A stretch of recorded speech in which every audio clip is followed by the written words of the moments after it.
လာပါဒီကမှာတော့ချစ်တဲ့ညီကောင်မတွေကိုဆိုတော့ဦးထီးရဲ့တခြင်းအဟောင်းလေးတွေက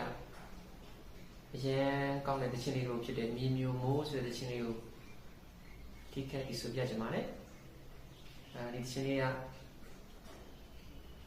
ရန်နဲ့အတိတ်ပဲတက်တာပြည့်သွားပါတယ်သူချစ်တဲ့ကောင်မလေးတယောက်ကိုဒီမြစ်မှာရွာတဲ့မိုးနဲ့နှိုင်းရှင်ပြီးတော့သူ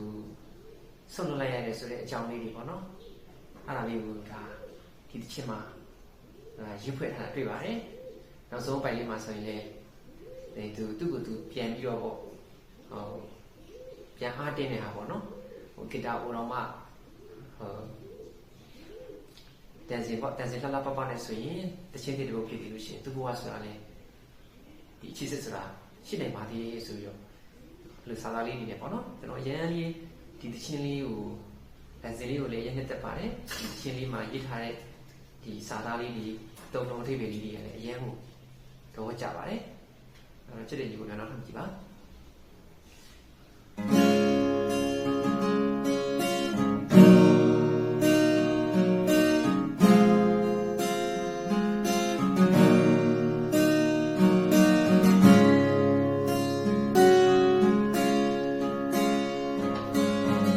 မလွန်လူ